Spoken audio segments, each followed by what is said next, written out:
Movie की शुरुआत में हमें लेस्टर नाम के आदमी को दिखाया जाता है। इसकी एक पत्नी भी है, पत्नी का नाम कैरोलिन है और ये दोनों अपनी मैरिज लाइफ से काफ़ी ज़्यादा खुश नहीं है। लेस्टर एक मैगजीन कंपनी में काम करता है और उसे अपना काम बिल्कुल भी पसंद नहीं है। वहीं उसकी वाइफ रियल एस्टेट बिजनेस का काम करती है और घर सेल करती है। इन दोनों की रिलेशनशिप में अब कुछ भी नहीं बचा है। अक्सर ये दोनों एक दूसरे से चिढ़ते रहते हैं। इन दोनों की 16 साल की एक लड़की भी है जिसका नाम जेन है और उसे अपने पेरेंट्स बिल्कुल भी पसंद नहीं है, खासकर अपने डैड, और इसलिए वो अपने डैड से बात भी नहीं करती। लेस्टर जब अपने काम पर जाता है तो उसे कंपनी से पता चलता है कि कंपनी अपने खर्चे कम करने वाली है। इसके लिए वो कुछ एम्प्लॉय को जॉब से निकालने वाली है जिसमें लेस्टर का भी नाम हो सकता है। यह सुनकर लेस्टर काफ़ी ज़्यादा दुखी हो जाता है क्योंकि वो नहीं चाहता कि उसे कंपनी से निकाल दिया जाए। शाम को डिनर करते टाइम जब कैरोलिन को यह बात पता चलती है तो उन दोनों में झगड़े होने लगते हैं और हमेशा की तरह कैरोलिन लेस्टर को दबा कर रखती है। ये बातें सुनकर जैन अपनी टेबल से उठकर चली जाती है।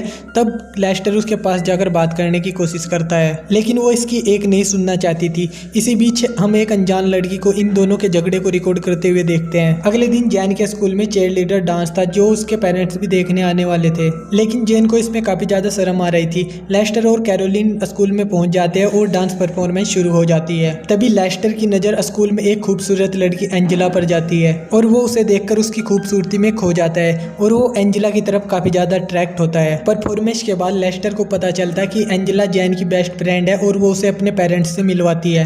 लेस्टर एंजेला के साथ फ्लर्ट करने लगता है। जेन ये बातें देखकर काफी एम्ब्रेस हो जाती है, लेकिन एंजेला को इसके डैडी काफी ज्यादा स्वीट लगते हैं। फिर पूरी रात लेस्टर एंजेला के बारे में ही सोचता है और उसे इमेजिन करता है। दूसरी सुबह लेस्टर जैन की डायरी से एंजेला को कॉल करता है, लेकिन वो कुछ बोल नहीं पाता और कॉल कट कर देता है। एंजेला जब शावर लेकर बाहर आती है तो जेन को कॉल के बारे में बताती है। जेन समझ जाती है कि ये कॉल उसके डैड ने किया होगा। फिर हमें उस लड़के को दिखाया जाता है जो अभी भी जेन की वीडियो शूट कर रहा है। इस लड़के का नाम रिक्की होता है जो अपने पेरेंट्स के साथ जेन के पड़ोस में शिफ्ट हुआ है। रिक्की जेन के स्कूल जाने लगता है। वो जेन से मिलता है और वो उसे बताता है कि वो उसे काफ़ी ज़्यादा सुंदर लगी। ये सुनकर जेन को काफ़ी ज़्यादा अच्छा लगा कि कोई लड़का उसे अटेंशन दे रहा। उसी रात कैरोलिन लेस्टर को लेकर एक पार्टी में जाती है ताकि सभी को लगे कि वे दोनों एक खुश कपल हैं। कैरोलिन यहाँ एक आदमी से मिलती है जो कि रियल एस्टेट में काफ़ी ज़्यादा बड़ा आदमी था। कैरोलिन उससे दोस्ती बढ़ाने की कोशिश करती है ताकि वो भी उसकी तरह बड़ा आदमी बन सके।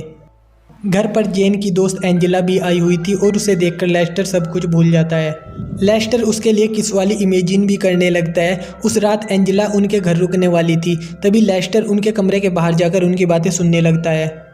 यहाँ पर एंजेला जेन से बोलती है कि तुम्हारे डैडी काफ़ी ज़्यादा हॉट है, अगर वो थोड़े से फिट हो जाए तो वो और भी अच्छे लगने लगेंगे। ये सुनकर लेस्टर अपने गैराज में जाता है और वो अपने पुराने डंबल निकाल कर एक्सरसाइज करने लगता है। वो अपने सारे कपड़े भी उतार देता है और दूसरी ओर रिक्की जो कि जेन की रिकॉर्डिंग कर रहा था वो लेस्टर की भी रिकॉर्डिंग कर लेता है। उसी रात लेस्टर एंजेला के सपने भी देखता है जिसमें वो बाथरूम में नहा रही थी और तभी वो सपना देखते देखते मस्टरबेट करने लगता है और उसी दौरान उसकी वाइफ ये सब देख लेती है और उस पर चिल्लाने लगती है, लेकिन इस बात पर लेस्टर करारा जवाब देकर उसे चुप करा देता है। स्कूल में जेन रिक्की को पसंद करने लगी थी और वो एंजेला को छोड़कर रिक्की के साथ घर जाने लगती है।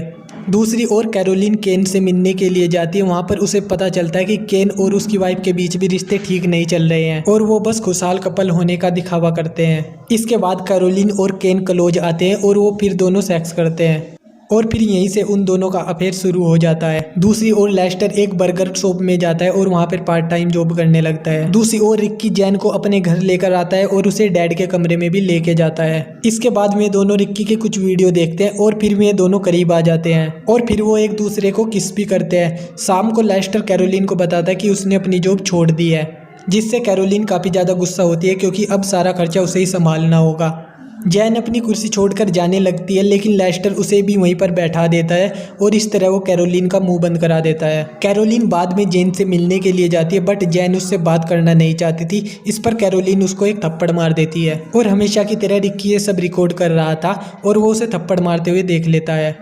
जब जेन ये सब देखती है तो वो उसके सामने अपने कपड़े उतार देती है और रिक्की ये सब रिकॉर्ड कर लेता है। दूसरी ओर कैरोलिन देखती है कि लेस्टर ने एक ब्रांड न्यू कार ली है और वो उस पर फिर से चिल्लाने लगती है। इस पर लेस्टर उसे पुराने दिन याद दिला देता है कि किस तरीके से वो पहले खुश रहते थे। यहाँ पर लेस्टर कैरोलिन से सेक्स करने की कोशिश भी करता है, लेकिन तभी वो मेज पर थोड़ी सी वाइन गिरा देता है। इस पर कैरोलिन उस पर नाराज होती है और वहाँ से चली जाती है। रिक्की के फादर को रिक्की और लेस्टर की दोस्ती पर शक होने लगता है। वो रिक्की के रूम में जाते हैं। वहाँ पर चेक करने पर उन्हें वही टेप मिलती है जहाँ पर लेस्टर जिम करते टाइम नंगा हो रहा था।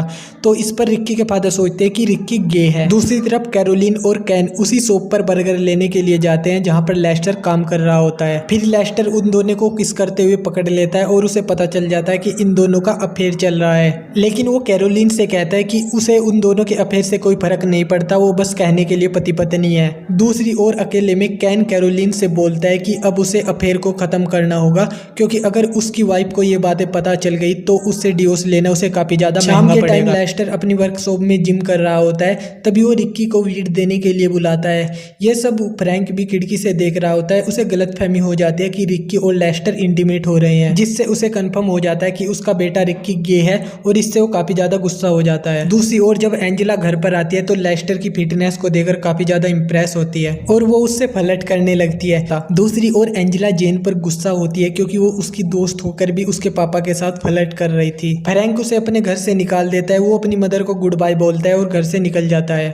दूसरी ओर रिक्की जेन के घर आता है और वो उससे बोलता है कि वो हमेशा के लिए न्यूयॉर्क जा रहा है, क्या वो उसके साथ चलना चाहती है। दरअसल रिक्की ने ड्रग्स बेचकर काफी ज्यादा पैसे इकट्ठा कर लिए थे और जैन भी उसके साथ चलने के लिए राजी हो जाती है। एंजेला जैन को समझाती है कि वो रिक्की को ठीक से जानती भी नहीं है और वो एक क्रिमिनल भी है, बट यहाँ पर जैन उसकी एक नहीं सुनती और एंजेला को ही अपने रूम से बाहर कर देती है। उसी तरफ हम कैरोलिन को देखते हैं, जिसने केम के साथ रहकर कामयाब होने का आखिरी वो भी खो दिया था, और फिर हम उसे एक गन लेकर घर की तरफ बढ़ते हुए देखते हैं। इधर लेस्टर को एंजेला घर में अकेली बैठी मिलती है तो उसे कंफर्ट फील कराता है और वो उसे बताता है कि वो कितनी खूबसूरत है। इसके बाद में दोनों क्लोज आ जाते हैं और फिर वो दोनों इंटीमेट होने लगते हैं। इस पर एंजेला उसे बताती है कि उसका ये फर्स्ट टाइम है, इसलिए वो नर्वस हो रही है। पहले तो लेस्टर को ये यकीन नहीं होता और फिर वो एंजेला के लिए अपना इरादा बदल देता है। फिर वो उसके साथ इंटीमेट होने से इनकार कर देता है। फिर वो उसे कंफर्ट कराता है और दोनों अपनी लाइफ की कुछ बातें शेयर करते हैं। इसके बाद एंजेला बाथरूम में चली जाती है और लेस्टर अपनी फैमिली फोटो देखकर मुस्कुराने लगता है। तभी कोई लेस्टर के सर पर गोली मार देता है। गोली की आवाज सुनकर जैन और रिक्की अपने रूम से बाहर आते हैं। कैरोलिन भी बाहर से अंदर आती है, लेकिन उसने भी लेस्टर को नहीं मारा था। तो फिर गोली किसने चलाई थी? इसके बाद हमें पता चलता कि लेस्टर को किसी और ने नहीं बल्कि फ्रैंक ने मारा था। और फिर यहीं पर लेस्टर अपनी लाइफ की खुशियों के पल को याद करते हुए दम तोड़ देता है और इसी के साथ ये मूवी यहीं पे समाप्त हो जाती है। जाता कहाँ है? सब्सक्राइब करके जा। ना किसी से कोई मतलब, ना किसी से कुछ लेना।